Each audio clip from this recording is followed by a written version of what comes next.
Hello. Well, today I'm going to do a bit of a flashback from some stuff from my childhood again, but yeah, other stuff. And then I'm going to flash back forward to when I'm 14 and on the houseboats. My 14th year was a very eventful year.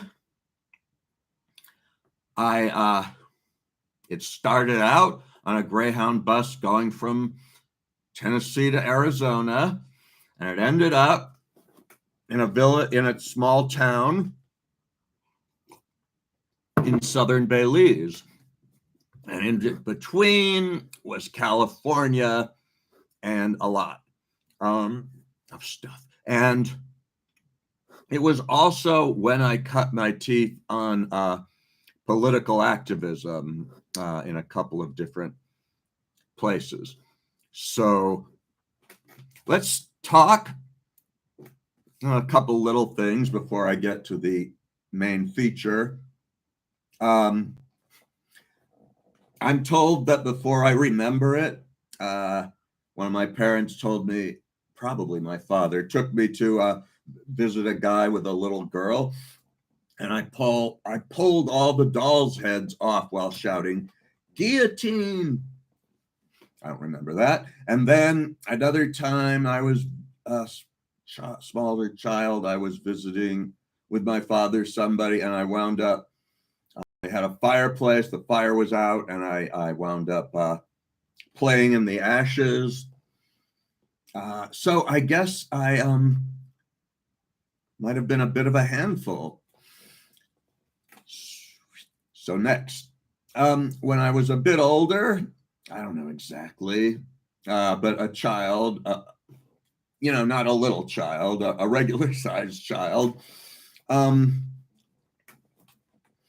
My father took me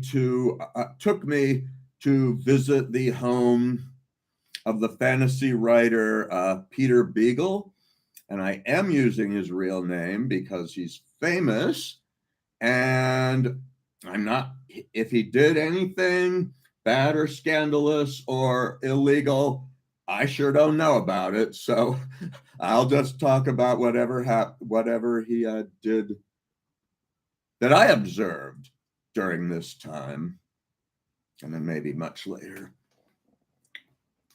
So he had a house and property, and he had so many animals, as I don't remember exactly, but he had like 9 cats, 8 dogs, horses, something like that. And then inside there was like cages stacked on top of cages of animals.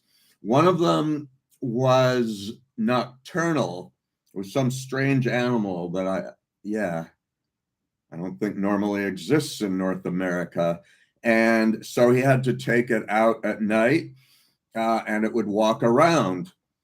And instead of what he also had a son around my age, and instead of watching TV, we listened to old science fiction radio broadcasts, which are actually pretty neat.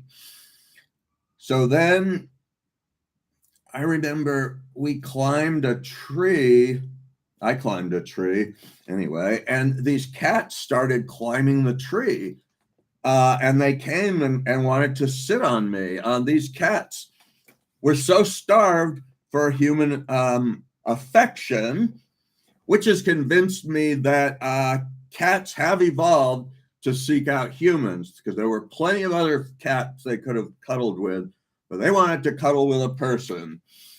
And we also made a scarecrow and put a noose around its neck, like a hangman's noose, and hung it up. My guess is I came up with the idea and helped with stuffing it, and he did all the complicated stuff, including making the hangman's noose. And the next day, it had somehow come to the ground. I think the cats had pulled it down, and one of the cats was sitting in its lap. So even something that just kind of looked like a human is where they wanted to be. All right, so that's that story. And then I guess I should mention sports a little. PE classes, I hated them. And they were pretty scary for me. You know, in kickball, they were kicking balls towards you, and in dodgeball, it was people were throwing balls at you like these fairly hard, they're fairly hard, large balls, and yeah, to me, if somebody throws something at you, you protect yourself like so, not try to do whatever the hell would win a point in the game. I gotta go on a brief rant about the way that they choose up teams in grade school, at least for sports games. So a lot of you in the U.S. probably know this, but they'll have two kids who are selected as team captain, and each will be a captain of one of the teams. And then all the other kids stand in a line, and the kids pick them in the order that they most and then least want them. So, they'll pick the first. They know, they basically have seen the other kids play or attempt to, so they know what's what, and they'll pick the first one. The other guy will pick the second best guy, and then the other guy will pick the third, and so on until you get to kids like me, which will be picked last. That is an awful, awful way to organize it. It creates this weird hierarchy based on ability to play sports, which, by the way, for most of those kids will be a completely useless skill. What is the percentage of them that are going to go into professional sports or even get football scholarships, but especially become professionals? A very tiny percentage. And so the rest of them are going to be doing something completely different for a living. So why should the school, and then I guess it continues to high school, though I was oblivious to all that by that time. Why should the high school players be at the top of the social hierarchy that's created, like the ones at the top, and then the ones who aren't good at it at the bottom? Okay, that's that rant. I could go on about how football is dangerous, and I don't even think that minors, underage kids should be allowed to play it because they get crippled every year, and it's so much more dangerous than other things that they don't let us do, like staying out past midnight or, maybe having a beer. That's much less dangerous than high school football. But I don't have time to talk about all that because I'm going to now fast forward back to when I'm 14 and am staying on the Sausalito houseboat with a family that in the last video I said was Irish. What I meant was Irish American. None of them, I don't believe, were born in Ireland. So yeah, 2 generations of an Irish family. And so, and I was hanging out, and I got to meet a lot of the neighbors. And so one time I went to this small gathering. Now I had gotten it into my head that I was going to now be a vegetarian. And when I was first staying at, the mom's house, the family's house, the mom said, well, I need to get you something to eat, but you don't eat meat, damn it, which made it harder for me. For her, I mean. And that's when I realized the first problem with any special diet is that if you're like living as I was, which included drifting around and eating whatever by whoever gave it to me, it's not good to be that picky. You should be willing to accept almost anything that they put in front of me, which I later became that kind of traveler that could eat almost anything, could and would eat almost anything put in front of me. And then we went to this small gathering, and they were barbecuing some beef. And I met this fairly attractive young woman named Maria, and she was Puerto Rican, again, obviously raised on the mainland because she didn't have any kind of an accent. She was dark-skinned, dark hair, dark eyes, and she offered me some of this barbecued beef, which smelled delicious. And so you have an attractive woman offering you delicious smelling food. It's hard to say no, and I didn't. And that ended that vegetarian period of not very long. There was a second one much later. Okay, so now I'm staying with this family. There was this other couple that came to visit. I don't even know if they deserve an acronym. Jimmy Bob and Diana, let's say. And they were both kind of messed up. Jimmy Bob was worse. He would go on these drinking sprees. He was a super alcoholic, and he wasn't always very nice. He had this sense of humor that was kind of hostile. And she was kind of weird too. Probably had also a drinking problem, and just a kind of bad person. Well, I'll get to all that later. So I decided to try. I told the teenage boy living in the house that I wanted to, drop some more acid. I thought I had already taken LSD twice. But I don't think I had. I think it was totally fake. And this is was the first time I took real LSD. And it was the legendary Orange Sunshine. I now know more about this. So people say that 250 micrograms is a standard 8-hour death and rebirth LSD trip. This was 300. This was 300 micrograms. And of course, I was small, thin, and had no tolerance. It was created by a group called the Brotherhood of Eternal Love. There's a whole book about them. And I read there was this thread on some online discussion, and they were debating. They were saying, "Well, what does it look like? Does it look like this? Does it look like that?" Well, I can tell you exactly what it looked like. It was a very small pill. It was orange. It was barrel shaped. Sometimes it was called orange barrel.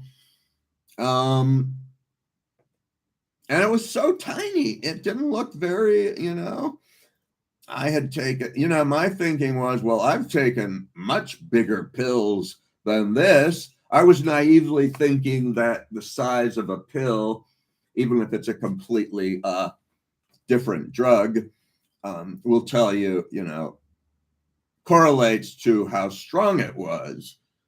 And I certainly learned different. So I was at the houseboats. There was this, they had like, in like every, you could say neighborhood, they had an open fire pit, and people would hang out, burn, make fires, sit around, talk. maybe drink, maybe smoke. It was pretty nice, you know. And the apartment I'm in now, I almost never meet my neighbors. It's very atomized. Yeah. So I took it, and I was kind of starting to feel it a little bit.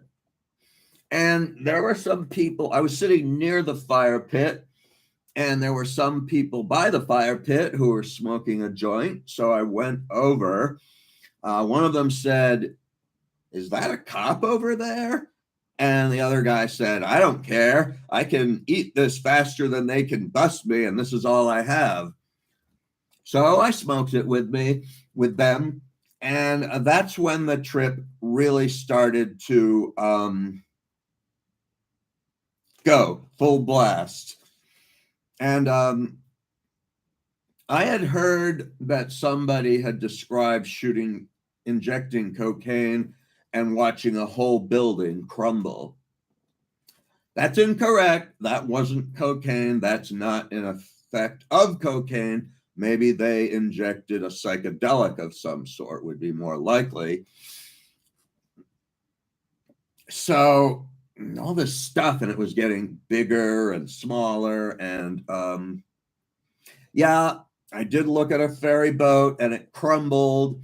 And then I went into the parking lot, and the cement started melting, and it melted into like educational cartoons that were relating to stuff I was thinking about at that time.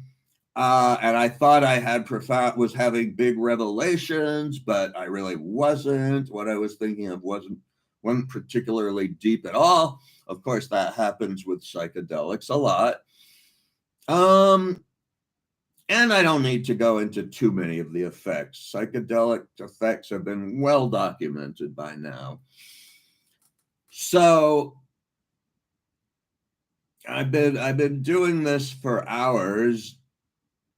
And oh yeah, towards the beginning of it, this was a small neighborhood, and I guess I told some people that I had taken some LSD, and pretty soon everybody knew.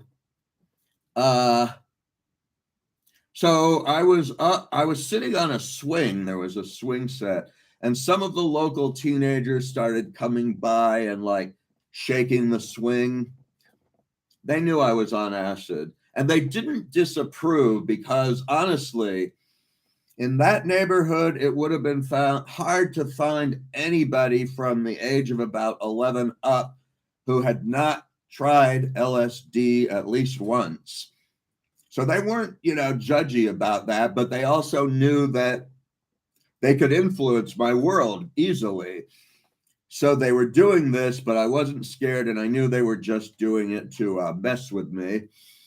Orange Sunshine, I've heard, is also a very smooth, not inclined to produce, nervousness, anxiety, and bubbers and all that.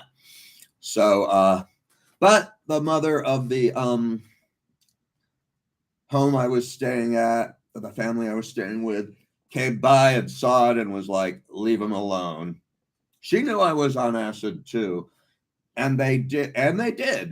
And then they just started talking to me, and talking about her and whatever, what I do there. Why was I in that neighborhood? Whatever, but it wasn't hostile. And then they left, and then obviously this woman, what did I call her? Dana.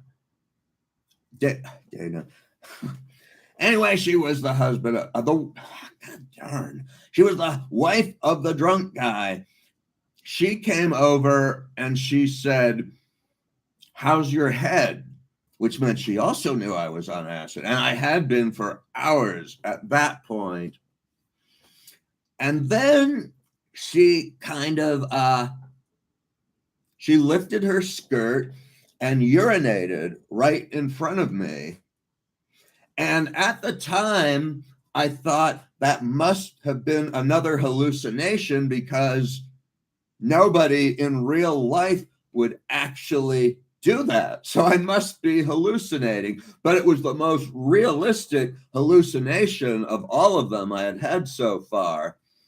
And that was because now I'm pretty sure that was not a hallucination. She really did that. Why? I do not know.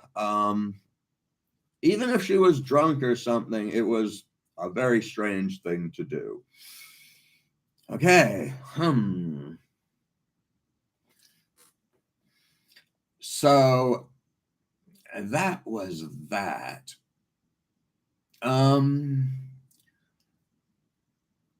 What else?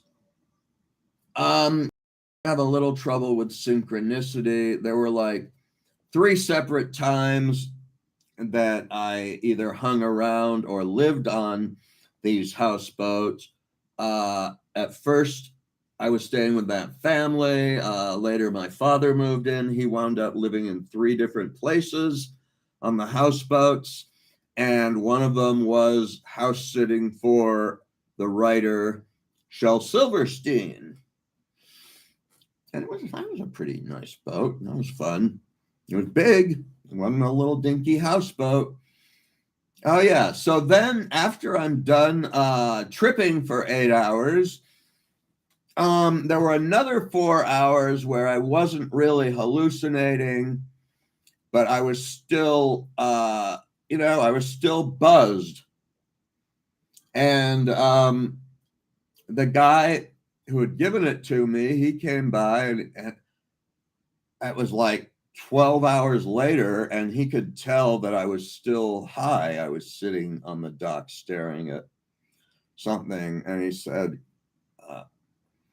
"You're still high?" I said, "Yeah." And he said, "What has it been, like 12 hours? That's pretty strong stuff."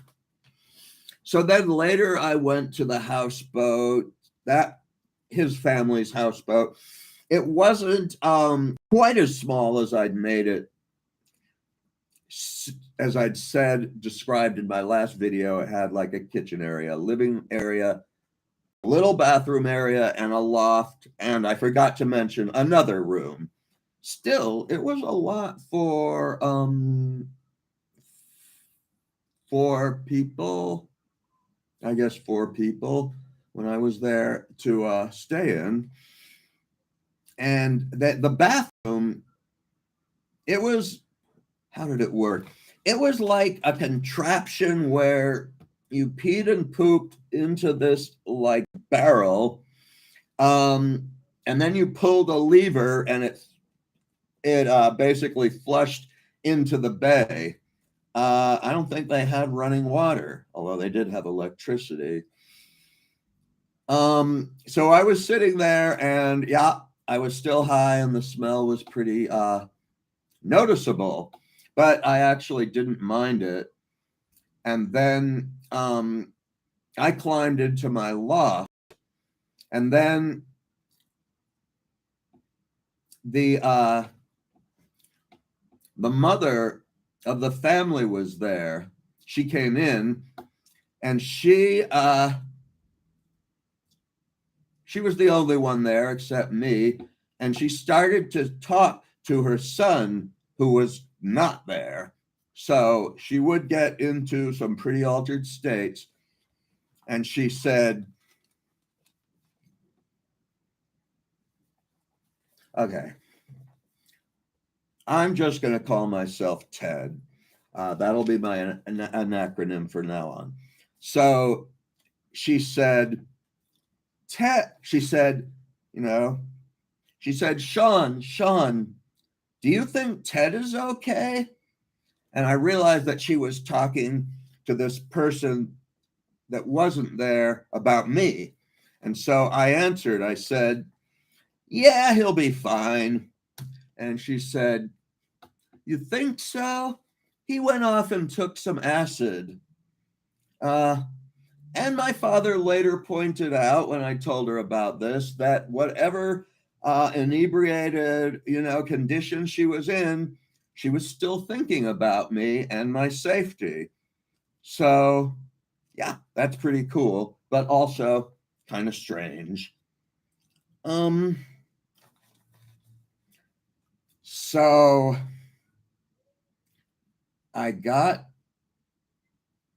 my father took me to visit a friend of his, or maybe it was my mother and stepfather. In any case, it was a mom and her son who was a teenager, and I was hanging out, and he said that he was diagnosed ADHD, and he took Ritalin, and he had a bunch left over at the end of the month. He was being prescribed more than what he was taking, and I knew that this was some kind of speedy pill. It's actually called a psychic energizer. It's a bit different from other amphetamines. It kind of stimulates your brain. It's hard to describe, but I said, "Can I buy it off you?" And he said, "Sure." So I bought it at some actually pretty low price compared to what it would have been on cost on the street. So now I'm going to get into some kind of strange territory, and trigger warning, it does get sexual and so forth. So the young woman there took me to visit Maria, the Puerto Rican woman who lived next door. And they got an idea. They were all like, "Hey, let's get some 151 rum and a Coca-Cola." And they did. And 151 rum, by the way, 151 proof rum is the strongest rum. It's legal to sell in California. So they were definitely aiming at getting inebriated. And they drank some, I drank some. And then I said, "Hey, would you like a little speed to go with your alcohol?" And they were like, "Sure, I have a bottle of Ritalin at home. I can give you each one." So I went home and came back really quickly. And they said, "You're back already?" And the one woman that I was staying with said, "I'll bet his feet didn't touch the dock once." And yeah, the woman I had been staying with left after a bit, which is probably just as well from the point of view what would happen next, because me and her had like more of a sisterly kind of relationship, if you want to put it that way. But then there were these three other women. Yeah, there had been four, now there were three. So no, the one I'll call Susan. There was another woman, also Irish American, and named Shannon. And then there was this 17-year-old blonde. Wait. Yeah, there was Maria, there was the redhead, and there was the blonde, which is like blonde, brunette, redhead. The 17-year-old wasn't doing very well for her age. She had missing teeth, whatever, had a IV drug addict for a father. But I wasn't hip to all that sort of thing. And so at one point, now that they're drunk and wired at the same time, somebody said, "Hey, let's all try some negligee." They had already talked about how they were or had been sex workers of one sort or another. So they talked about prostitution, stripping, maybe some, being in dirty magazines. Yeah, they talked about doing PORN. I don't know if it was more than just magazines. Anyway, they were sex workers, and this was the first of actually many times that I was hanging out with a small group of people, and we would get intoxicated, and they would come out and admit that they, or at least some of them, were sex workers, or at least occasionally did it. Anywho, so yeah, there was that. And then one of them said, hey, why don't we all try on some sexy lingerie? And Maria had a bunch of them. And she threw one to each of the women and then threw one to me. And I was like, okay. So I took my clothes off and put it on. I don't think they expected me to really do it, but I did. And then all of a sudden, I was in the middle of the circle of three of them. They surrounded me, which I was totally fine with. And they sort of passed me around. Each one of them would open mouth kissing, which I had never done before. This was the first time, and I did it with three of them. So yeah, when I do something, I tend to do it a lot. And then also touching my genitalia, which I'd also never experienced another person do that, at least not, without fabric in between. So I was a pretty happy camper. And then at one point, Maria said, oh, he's starting to get hard. We should stop. And I'm like, well, of course I am. A heterosexual 15-year-old who doesn't, under those conditions, would have to have something really wrong with him. But anyway, she told me to just put my clothes on and go home, or rather to the other people's home. And so I did. I went home, and later it came out, I think she was amused by the idea of teasing me in that way.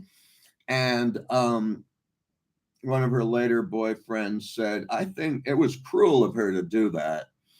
But I didn't see it as cruel at the time. I was glad that as much happened as it did, and I went home with a smile, So that's that. And so, as I mentioned, it was also where I cut my teeth on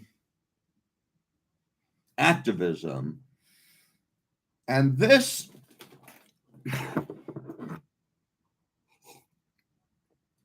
was basically the latest battle of what was called the Houseboat Wars.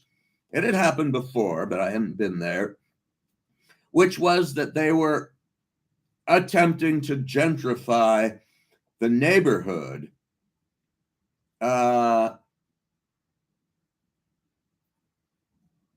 Which would have meant, trying to get the chronology straight here, but anyway, yeah, they were going to gentrify them, which they believed, and rightly so, that that would mean most of them would have to leave, and it would be filled with more big, expensive houseboats like the ones that were located next door to us.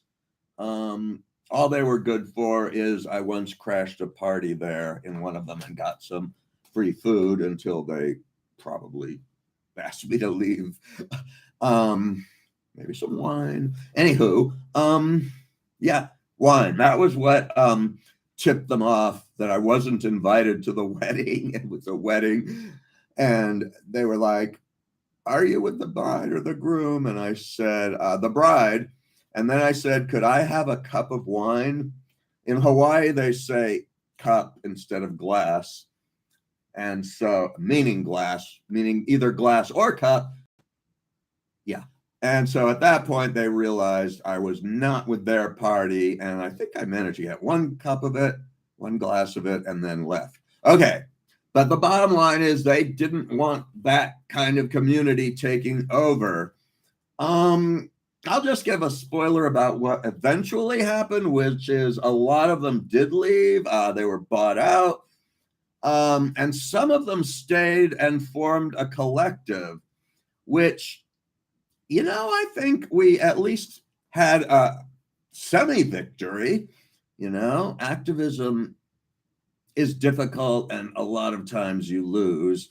And so I really think you have to remember what victories or even partial victories you have.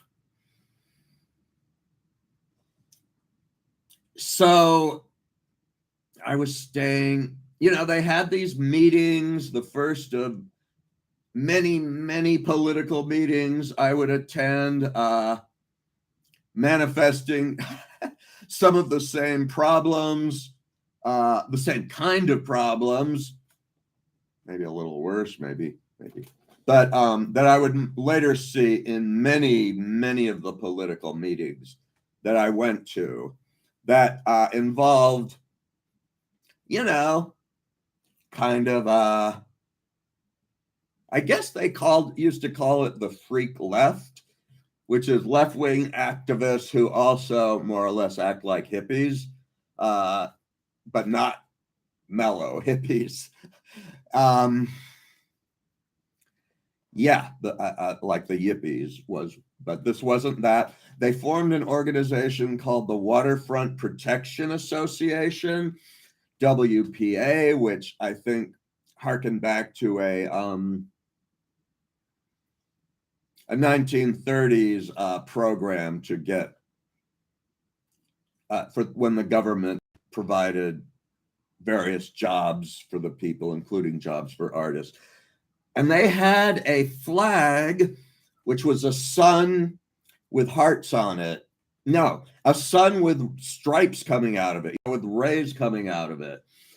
And everybody who was anti the gentrification hoisted that flag. And then there were some who were actually in favor of it. They made a flag with a pink heart on it and hoisted that flag. So obviously they were already polarized in a very obvious way.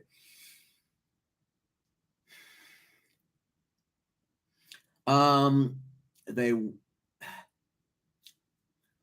Lexus of this particular battle was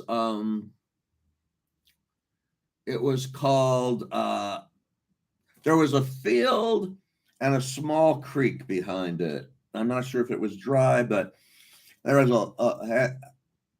a creek or former creek, and we called it the ditch, which more or less that's what it was. But it was like, everybody, it was like we have to pick somewhere to hold our ground to, stave off the invaders. And this is what it's going to be, because we knew they wanted to bulldoze the whole thing, including the ditch, wanted to erase it. And so there was an extended period of civil disobedience. Whenever the bulldozers would show up, the bulldozers worked a 5-day week. So this was only going on during weekdays. And we would show up and we would do the, well, actually, mostly we went into the ditch and then, stood there in a civil disobedience kind of way. refusing to move. And the first time I saw this happen, I went into the ditch too. Of course I did. And then when my father saw that, he went into the ditch too. In some way, I think it was out of concern for me, even though there wasn't really much they could do to protect me. So the cops came. One guy got carried off by 5 cops. I got carried off by 4 cops, and it was on TV, on the news. And I thought it was pretty cool that I, a skinny little 14-year-old, had been carried away by 4 police officers. And so started my second stay in juvenile hall, which in this time, it was a matter of hours. I didn't even stay overnight. And again, I never got any, feces from the other kids in there. Again, it was probably one for minor offenders. I mean, I talked to one guy and I said, "What are you in here?" And he said, "Incorrigible," which just means you won't obey your parents, and eventually they get so desperate that they get the law involved. So it was stuff like that, And they did have school, and they had a class. Maybe it was current events or whatever, and the main topic was me and how I had just been put in there for political activism. And I described a little bit what the scenario was, and I said, "So what would you do if people came in and against your will were trying to rearrange your neighborhood like that?" And one of them said, I'd rearrange their face. So they were on my side, at least theoretically. As it turned out, it was a huge hassle to get me out because I wasn't with the adults. I was all by myself, and they had trouble finding me. And so they were like, "Okay, you did it, but please don't do it again." And then, of course, a second time this was happening, and I was about to do it again, and some guy just yelled at me, "We told you not to do it again." So I didn't.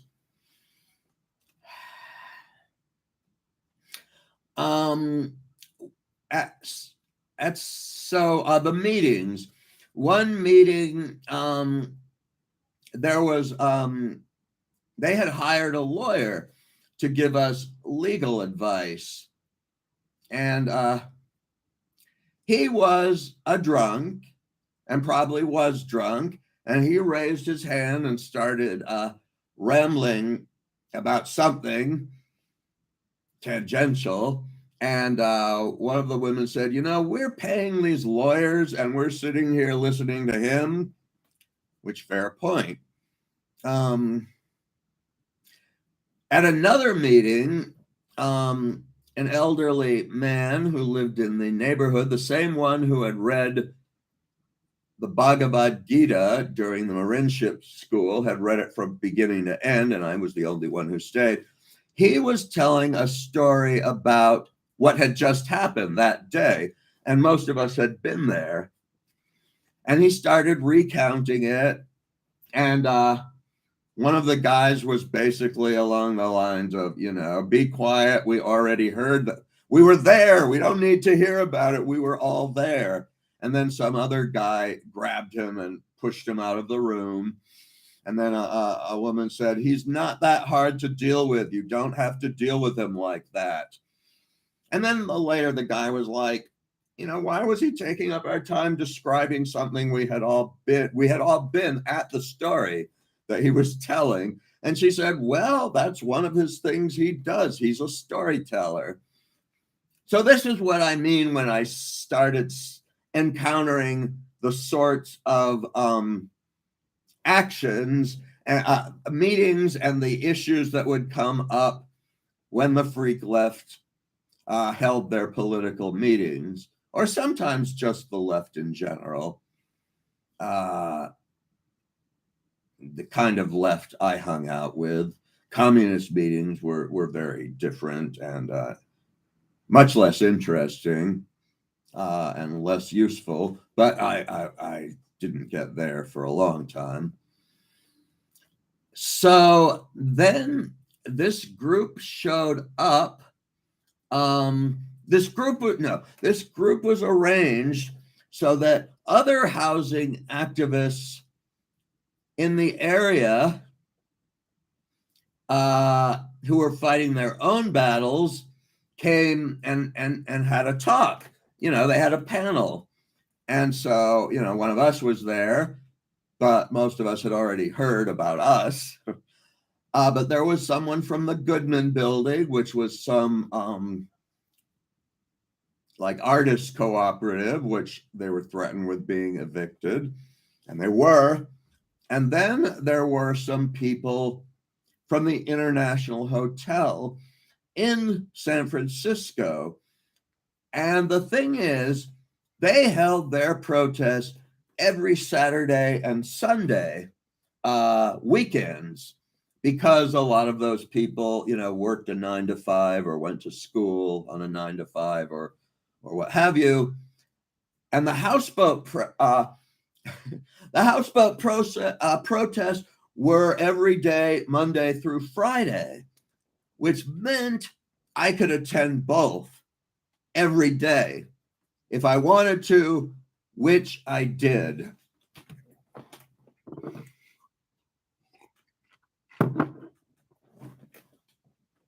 So I showed up at the International Hotel. This had been a 7-year struggle. I was only there for the tail end of it. So I was able to see how they were organized. They were very well organized. They had people on guard at each of the windows round the clock, 24 hours. Next to them was a mattress, which we could quickly throw against the window if need be on a moment's notice, as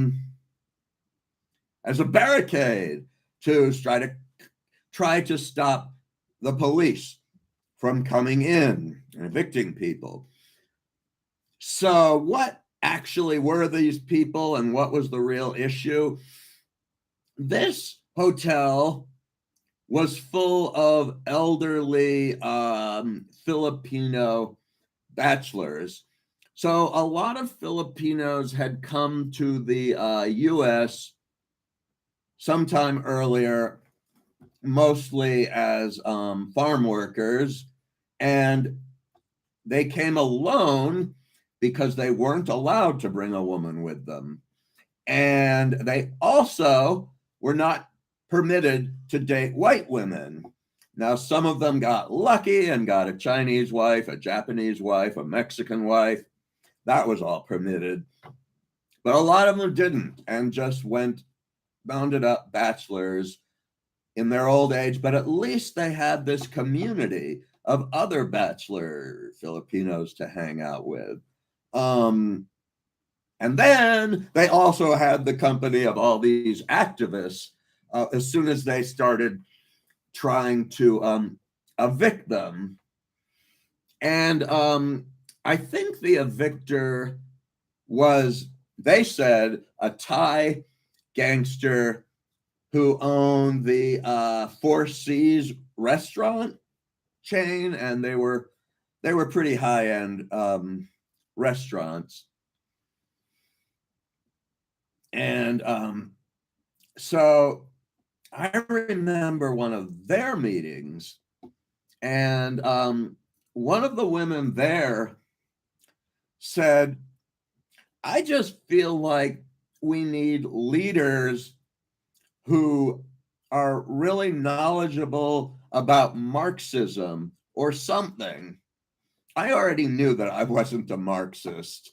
And this one guy, he said, not all of us are Marxists. And I said, agree.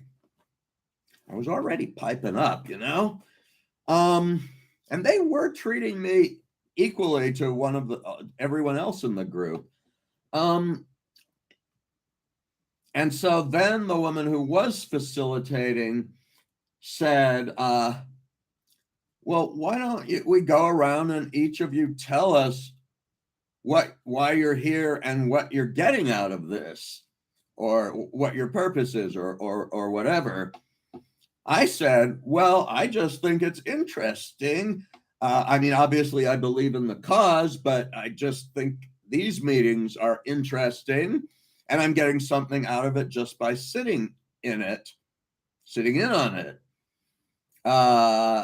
which was true. And then the guy who, how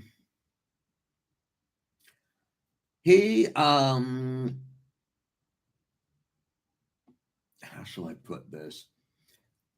He was gay, and he made a lot of statements about various people within that community, some of which are considered slurs, even though he said them himself. So he said, there's a lot of F-bomb and a lot of dykes and a lot of sissies, and they're involved too. And, I thought that was a bit strange because it was a little tangential to the cause. But now I kind of get that it was a matter of, activist solidarity coming into contact and, supporting each other as much as we could, which is good. So then came the sad conclusions. And I also, a friend of my father's was an older man, and he was an old lefty. He had been in the Spanish Civil War, and he had a weekly column, and he permitted me to write a couple columns about what was going on in these, and people said you're, one of them said, if you can think that clearly at age 14, you've got it made, think and write that. And that turned out to be not exactly true, but it was a nice thought. So we had been holding, there was a group of artist activists that were part of the cause, and they built these these full-size drawings of people with a wooden thing in the back to prop them up, and they filled them with they filled this whole vacant area that they were planning on bulldozing with these people. So maybe we didn't have to stand there, they could do it instead. It didn't really work out that way. And it got in the newspaper, though. It got publicity. It was very, it made a cool photo up, and people came down and saw us, came to see the art, which was a good thing. But there were some people, not the nicest people in the area, who were just plain hostile to anyone not from the neighborhood. I was kind of grandfathered in or adopted, but most outsiders, they didn't want them poking around. They didn't want to be a tourist attraction. There were a fair amount of illegal stuff happening, and they didn't want to be in the public eye. But this act of art activism was designed to put us in the public eye, which was a bit of a conflict. And so one guy from the neighborhood he was standing here, and this couple from outside came to see the art. And he said something along the lines of like, we don't really like people from outside, coming in here. And one of them said, well, we used to have a houseboat here too. And he said, I can't tell you how many people have come through and talked about their old houseboat here. So he wasn't accepting that as an excuse. But then he left, and I saw the bigger picture, and I said, well, I'm sorry about that. Not all of us are a-holes. And they accepted that. I was really kind of learning the ropes about how activism worked when I was at the iHotel protest. Somebody was hanging a banner on one of the fire escapes, and the police came and arrested him, and people were kind of yelling, but nothing in particular. And I yelled, arrest them. I mean, arrest him, arrest that man, meaning the police officer. And the whole crowd started chanting, arrest that man, arrest that man, arrest that man. This was a light bulb moment for me, because if I, at that age, had told a group of adults, hey, why don't we all, under normal circumstances, why don't we all chant this? Why don't we all do this? Would they have done it? I don't think so. But there's something about the heated moment of this activism where you can actually direct the traffic flow in a way. You can exert some degree of influence over the crowd if you know how. And sometimes you can't, sometimes you shouldn't. Like, it's not up to you, it's somebody else's fight. You should just attend, as an ally. But often, yeah, that was an important lesson I learned. So one day, we were standing, as usual. The cardboard cutouts were in the field, and the people were in the ditch. I wasn't. And I guess I'd taken some hits off a joint, which I shouldn't have done because I didn't know what was coming up. And this time they decided to just come down hard and get it over with.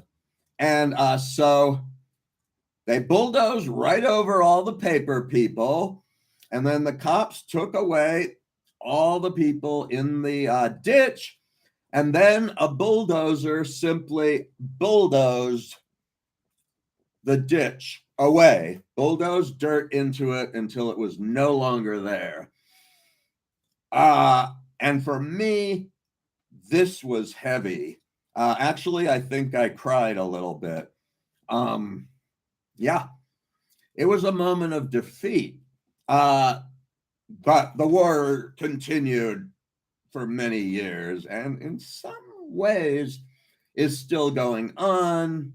Although more recently it was mostly the anchor outs. The anchor outs were people who were so off the grid that they didn't live in little homemade houseboats on shore. They lived in houseboats in the bay that you had to row back and forth from. And lately, obviously, because of general homelessness, there's been more of them, so they've been cracking down on them too. Well,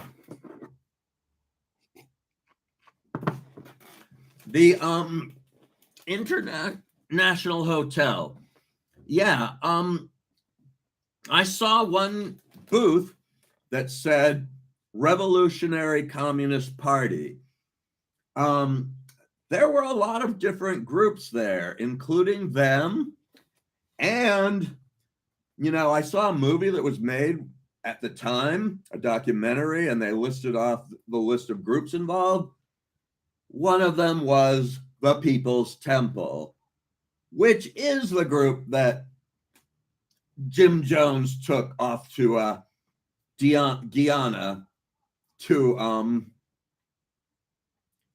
eventually die in this big murder/suicide event. But at that time, Jim Jones was active in San Francisco politics. He was even the housing commissioner, and he was a pretty big wheel because he had a whole bunch of people he could just turn out immediately to protest or vote or, go to meetings, whatever he wanted. And so the politicians had to accept that. Yeah, this is a tangent. Harvey Milk, the first gay elected official, when he was running for office, not long after that, the People's Temple volunteered for him. And he told an aide, let them volunteer, but don't get too close to them. They're weird, and I think they're dangerous, and I never want to cross them. So he knew. He got what was, he had some foreshadowing. Okay, back to the International Hotel. Yeah, so this woman who had been advocating for Marxist leadership, actually, within our, the entire movement, was there sitting at this communist booth. And I thought, that's kind of interesting. And I did mention them before. This was the first time I met them in person, 1977. I had read one of their newspapers in 76. They burrow into other people's movements, protests, activism, generally uninvited. When you've got open activism on the streets, that's one big problem with it. You really can't control who shows up. So we can't really say, hey, you guys are banned. And at the time, we didn't realize what they were either, as far as I know. But this was the first time I saw them do their thing, because they always end up, when push comes to shove, or even if push doesn't come to shove, they always put their own group agenda ahead of whatever cause they're pretending to care about. So we were protesting as usual in front of the International Hotel, which, by the way, there had been a big Filipino town there right next to Chinatown. And this was the last of it on the border of Chinatown. And later there was another Filipino neighborhood south of Market, which also similarly, they kicked them out. So anywho, the regular activists were marching, and then the RCP people were like, hey, come with us, march with us as communist revolutionaries. And we were like, what? No, that's not what we're here for. And so it ended up being 2 marches. And I remember that very distinctly. Like, this group tried to gain control of the larger movement, and when they couldn't, they split it apart as much as they could. Yeah. There's an old activist inside in joke that goes, how do you get 1,000 people to a demonstration? And the answer is, start with 5,000 and then invite the RCP. Boy. Anyhow, the Revolutionary Communist Party. No, I'm not talking about them anymore for now. The International Hotel, as I said, they were very organized. And of course, this was completely pre-internet. And they had a system called phone banking, which means the first people who find out that they're actually, the cops are there intending to really shut the place down. The first person, because there's always somebody there, so they will use not a cell phone, but an ordinary telephone that's in the International Hotel, and they will call 7 people. Each of those people will call 7 people on the list and then go themselves. Each of those people will call 7 people and then go themselves. I told that to a person age 25, and she said, that sounds so primitive, which is true, but it worked. It worked much better in my experience. Now you can post demonstrations on Facebook. You can post them on Twitter. You can get texts. There are so many. You can get voicemail. There are so many different ways to communicate that it's becoming really hard to communicate because everyone's in their own little tech device or site or whatever. But in those days, using this primitive method, so the police showed up really in the middle of the night, like 3 o'clock in the morning. And almost very quickly, there were 500 people surrounding the hotel with arms locked. Now, I wasn't there. First of all, I did not have a telephone at the time. Secondly, I got there by bus. I didn't live in the city, and the buses to San Francisco didn't run at that time. So I had to hear about it secondhand, which may be just as well because they broke it up pretty aggressively. From what I heard, what happened? First of all, what happened was the sheriff had been told to evict them. Sheriff Hennessy refused to do the evictions, even though it was required by law for him to do so. And he actually spent a night in jail one night, and then he was out, and they turned that over to the ordinary police. That one night in jail gave him such cred with progressives, and he rode on that for decades, up until, I guess, the late 1990s, when he himself engaged in a crazy action which showed to those of them who had not yet figured it out that he wasn't a progressive anymore. I think he was a supervisor at that time. Yeah. So the police waded into the crowd. Some of them were horse police that steered their horse into the crowd backwards, which is really dangerous because they might step on some people, and also the instincts of a horse when there's somebody close behind them is to kick them. So I expect that happened too. And then finally they got to the hotel itself, which of course had been barricaded, but they climbed the fire extinct. The door had been even more barricaded. So they got onto the fire escapes, and they broke the windows and got through into the hotel. Yeah, and they broke through the barricades, and then they were in the hallways of the hotel. And then they nabbed the activists there first, and then they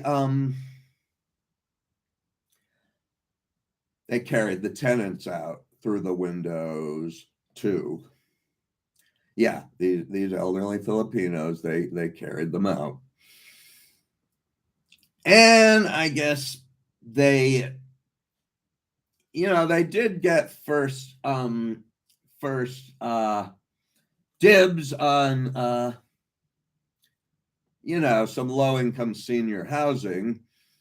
I wrote in my column, I said at the International Hotel, they had to pay $50 a month. But in some of these other places they were moved to, they had to pay as much as $75 a month. I read that more recently, and it was like kind of a joke, because now,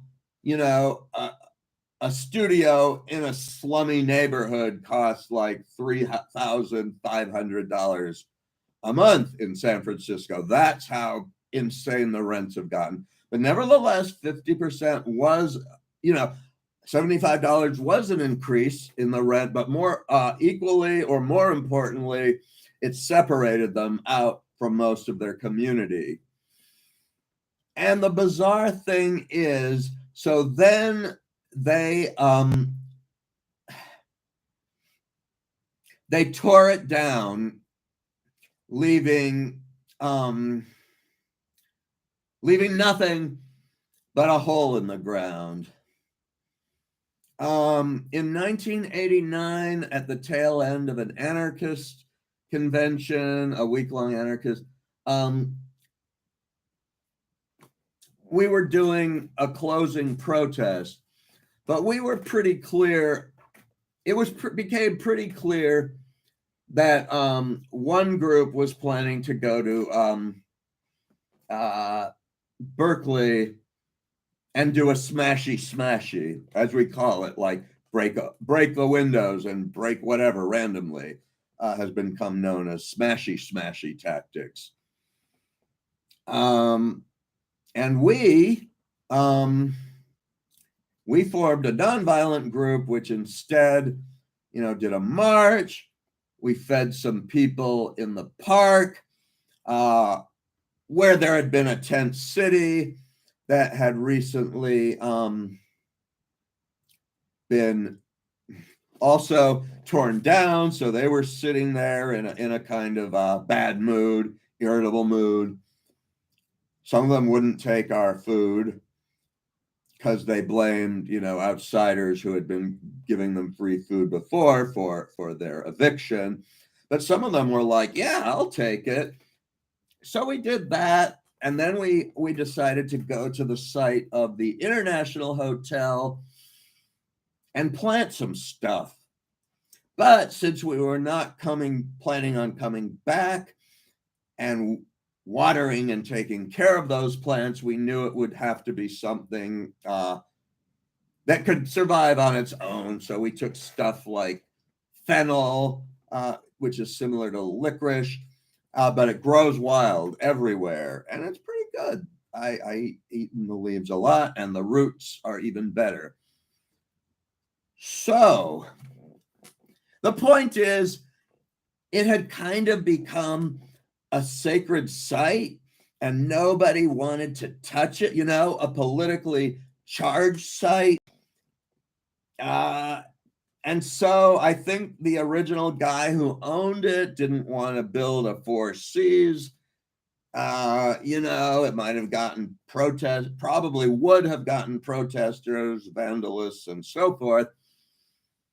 So it just sat there. It sat there until 2005, when it became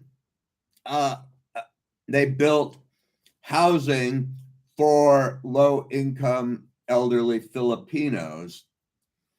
So a place that had provided housing for low-income elderly Filipinos was torn down and was nothing but a hole in the ground for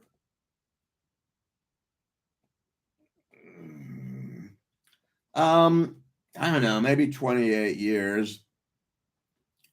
And then finally it was constructed and turned into housing for low-income elderly Filipinos. So I think that's a little ironic. However, the ending is not all bad, and I do like to point to the positives in activism.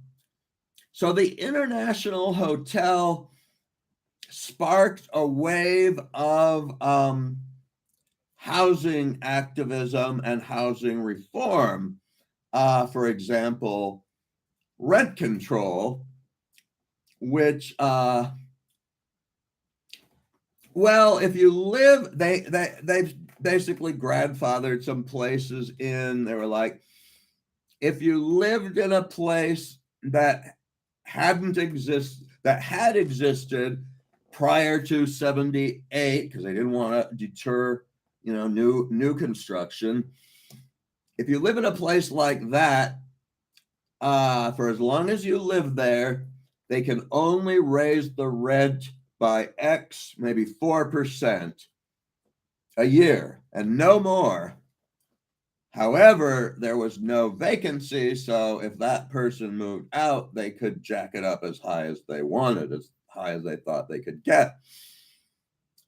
Which has led some San Franciscans to say that rent control is a golden handcuff.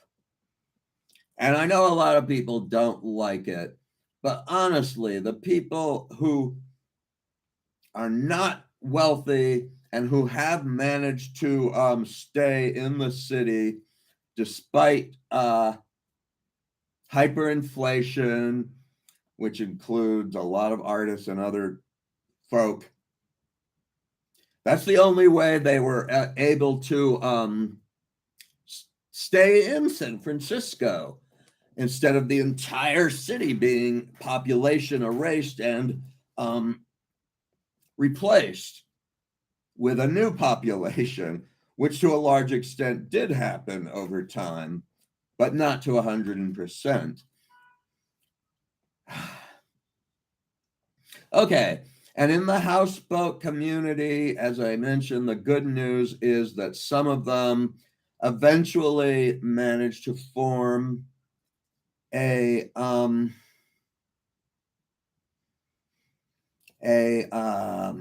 active and stay there. Okay. Now that I'll get there, now that I've gone there, basically I will go back to where I left off before I started talking about the activism. So either some of them had told somebody or somebody had seen.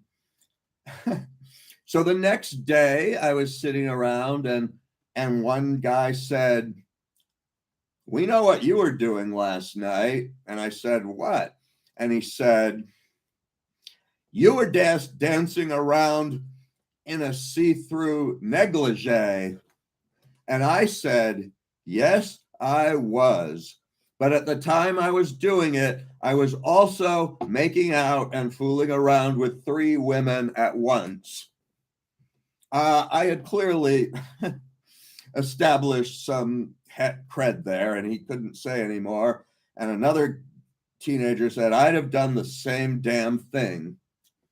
Now, 2 of them basically pretended it would never, when we saw each other, we didn't talk about it. We kind of pretended it hadn't happened. We did pretend hadn't happened. We didn't talk about it at all. The only one who did follow up was the youngest one, the 17-year-old. And she came up to me like the next day and said, I like you, and put her arms around me and also started open mouth kissing me, which was the second time I'd ever done that. Okay. So let me talk about some of the other wacky and erotic shenanigans that went on there. All right. Well, this one is kind of sad. I remember being at a party and there was one middle-aged woman, very drunk, and she was surrounded by like a circle of teenage boys. And the reason was that she was kind of inviting them to make out with her. And I wound up in front of her, and she said, go ahead, which, I believed at the time that she could, indicating that I should go ahead and kiss her and then whatever. But I didn't. Yeah. Okay. There was, on one occasion, we threw a party and a bunch of people showed up. There were even a few Black kids from Marin City. Usually the two hoods were entirely separate, but they must have heard about it and they showed up too. And I don't know, there was music and so forth. And then Maria and that youngest girl that had been in the house that night, they started doing a striptease. So I was like, they weren't lying. They really are strippers. And they stripped on stage. Nobody really cared about the age of who might be in the audience. This was 60s and 70s. And then they started like making out and fooling around. And then they went. So remember, we had a little wooden house where our shower was located. The majority of them did not have a private shower and took all their showers in there. They got off the stage and this circle again of teenage boys were sort of surrounding them because they were still doing whatever they were doing. But, no harm came to them. And then they went into the shower and they took a long shower. So I can only speculate on what they were doing together during that long shower. Yeah.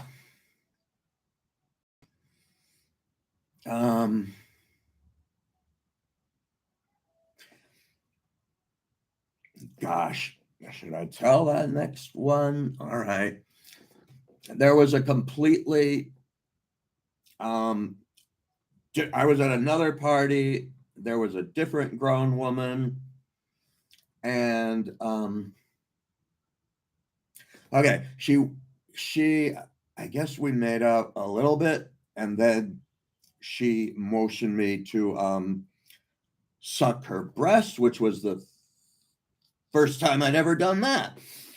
But really, that was all that she wanted me to do. And the sad reason was that she had lost a baby and she was using me as a surrogate in a very weird way. And after a bit, one guy came up to her and said, look, if you're going to make love to him, make love to him, but don't play games with him. And, that was pretty valid, even though I once again, I had basically enjoyed the whole thing. Uh, and and so we did break it up, and but I felt like, wow, now I did this thing, another step towards becoming a man, or whatever. Yeah, while I was there, well, this stuff happened in the summer, largely, but while I was there, I was also attending high school in Mill Valley. And it was my first semester of high school. It was one of three semesters of high school that I completed all of them. Yeah, there were others I did maybe part of it but didn't finish it. And so yeah, 3 semesters of high school and 10 years of college, but we're not there.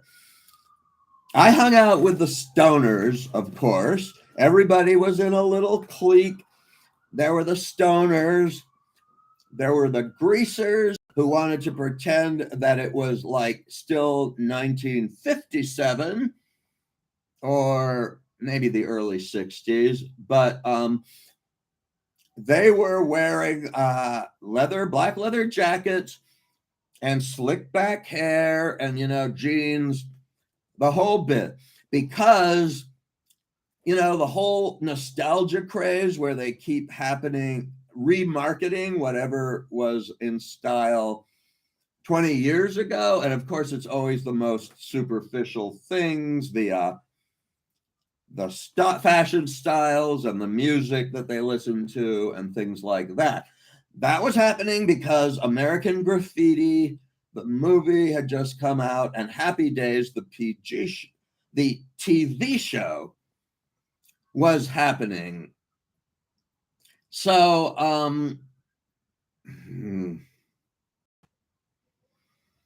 and then I hung out with this other kid, and I went to his place, not his place, but the forest near his place, and got high. I think he had provided the marijuana, possibly stolen from his father's drawer, and I had found like a pipe in the room. When I got back from the farm, my brother had been moved into the big room I had used to live in, and there was a bunch of their stuff stored in too. And I was sleeping there, and at one point my mom said, "Wow, you're so zen." And later I thought, at the time I was like, "Oh yeah," but later I was like I had a choice. But anyhow, I found a hash pipe and scraped it, as I'd learned to do with marijuana, but this was hash resin, and I added it to the Colombian buds or whatever, and it was really strong. And my friend had a couple of friends who were younger than him. We were 14, younger than us. And his thing was to play spin the bottle. And they were into it, or at least one of them was. But I felt like, no, there's something going on wrong. And also, it was not a fun place for me to get high. I think he was hanging out with them because his level of maturity was about the same level as theirs. They would chant little chants about diarrhea. They would chant, "It's howdy pyro time," and throw lit matches onto the ground, which was so dangerous. And then at one point, I got into a really far out state where I was again thinking, I mean, this time I didn't really think it was true. I knew in the back of my mind that it was a trip, you know, it was the drugs. But I was super into it. This voice said, I am the Lord. And then I moved my hands and the trees started to move. And I moved them that way and the trees were moving. And meanwhile, I wasn't even aware of it, but there was a medium-sized dog behind me. And the guy, my friend, my 14-year-old friend, said, Bruno, pop one, meaning get an erection and poke into my back or whatever. He thought that was funny. And for me, it was like a huge bring down. Like, what the heck? I was so high and you brought me so low. So anyway, that friendship didn't last. But the thing is, he told me that he'd been in summer camp and had sex with a bunch of the girls there, you know. And he said, well, they had to lose their virginity somehow. And then I was a group of equally, you know, super mature 14-year-olds who were talking about how close they had ever gotten to touching a female breast.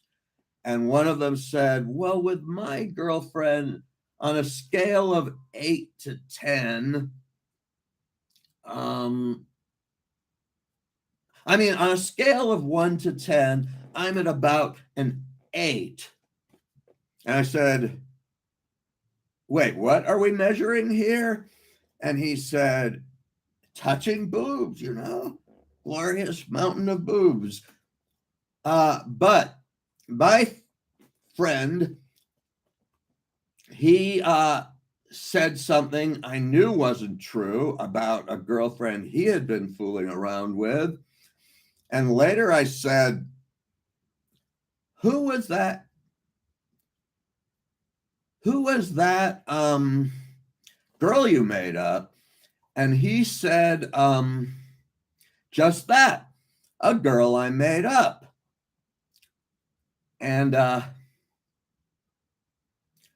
yet somehow I didn't get it that he had been obviously, but I still didn't get that he had been lying about the sex he'd had at summer camp. And a lot of the guys who were telling me they'd already been sexual, which actually made me feel behind for my age, were also lying. I didn't really figure that out until a lot later. So yeah, I went to high school, did some stupid drugs.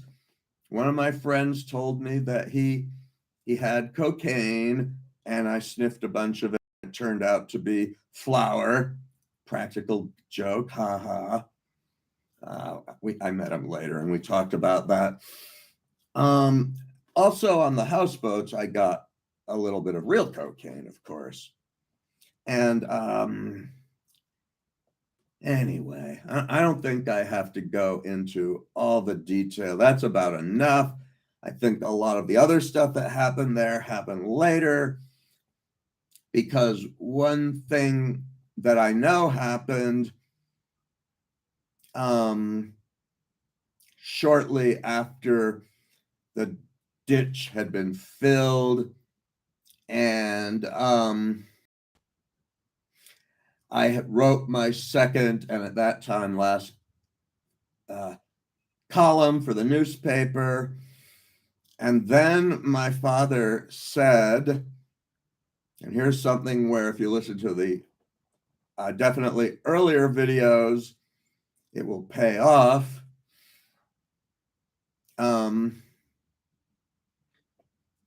My father said, why don't you go back to Belize? I have this old who was a Carib, which is what they called Garifuna back then.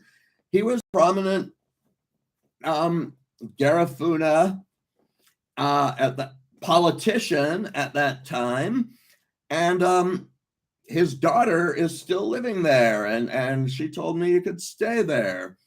He would send her a little money every month, which was not so little there, and I liked the idea. And my mother said, well, there isn't that much to do there except just kind of being there, and experiencing the culture, the different cultures and such. So really, you might get kind of bored. And indeed, there were no movie theaters.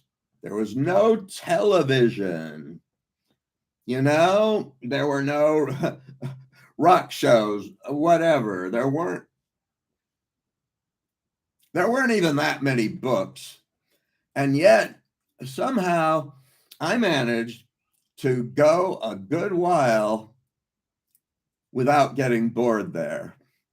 And that is what I'm going to talk about in my next video, because we're already at an hour and a half, and